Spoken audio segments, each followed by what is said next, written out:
reference librarian for the Worcester branch of the Wayne County Public Library, and today I'm here to review my first 5-star read of 2024, and it is Sisters Under the Rising Sun by Heather Morris. Now, if Heather Morris's name sounds familiar, she is the author of The Tattooist of Auschwitz and several other World War II historical fiction novels.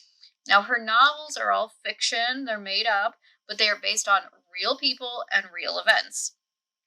This novel follows several women who end up together in a Japanese POW camp. One of those women is Nesta James. She is an Australian nurse. Now, several nurses have stayed behind at a hospital in Singapore to help wounded soldiers. And as the novel begins, the Japanese are coming, and these nurses and all of those remaining patients and their families need to get out now. So we kind of start on a really exciting note. Scary, though, of course, for the people involved. They are able to board a merchant ship called the Vinerbrook. Unfortunately, after 2 days at sea, they are bombed by the Japanese off the coast of Indonesia. Another of our main characters who is on the Vinerbrook is Nora Chambers. She's an English musician, and she is joined by her sister Ina and her husband John. Now, John was one of those patients initially deemed too ill to travel, which was why he was still at that hospital, being cared for by Nesta and those other Australian nurses. The day before all of this happens, Nora and John had to place their daughter Sally, who's, I believe, 3 or 4 years old, on another ship that was leaving with family. And so this is one of the first things we learn about Nora, and, it's just so heartbreaking because Sally is so young, she doesn't understand what's going on, and Nora does not know Sally's fate throughout the novel. All right, so those are our two lead characters.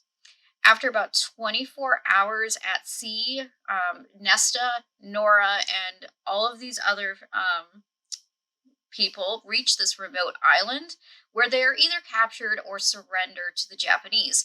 And from there, the Japanese place them in a POW camp.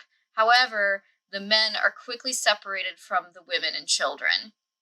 Once the women are in their own camp, the novel really picks up in terms of sisterhood. And one of the things I was not aware of is that the Japanese did not consider nurses POWs. So they thought that to be a POW, you had to be an enrolled service member. And although the nurses were working for the forces, they, unfortunately for them, were not considered at that level. So the Japanese instead call them internees, which allowed them to maybe treat them a little more poorly than the male POWs, as we learn as the novel progresses. So the remainder of the novel follows Nora, Nesta, and all of these other women during their time at these internee camps. Starvation is a real problem, and so is melancholy. But these women are so amazing and resourceful and resilient. I don't want to give away details because it's one of the most uplifting parts of the book, but I will highlight one of these acts of resilience. So Nora was a musician back in England, and together with a fellow internee who was a missionary, her name is Margaret, they actually create a choir, and it's just made up of these women who are stuck here, and they perform for the women who are stuck here, and it's just to uplift each other's spirits. And at first they put on shows, again, for each other, singing songs that are favorites from back home, as well as their different national anthems, because there's several countries that are represented here. But later they create something they call a voice orchestra. So it was Margaret's idea. And together with Nora, they teach these women how to make the sounds of musical instruments, which sounds wild, like to just verbalize that. But if you listen to the audiobook, which is actually what I did, you can hear some of this amazing music throughout the novel, and then they play a full song at the end of the novel as part of the author's notes, and it's just really neat. Okay, so obviously this is a war novel. Lots of trigger warnings for war violence, brutality, starvation, disease, and there is some sexual violence. But this group of women, they lived there for 3.5 years at different internee camps. They had to keep moving, mostly as the Americans came into this part of the world. And they live in some pretty severe conditions. I will say there are going to be some characters that you feel attached to who may pass. And this is based off of the real lives of these Australian nurses and the other people who were here.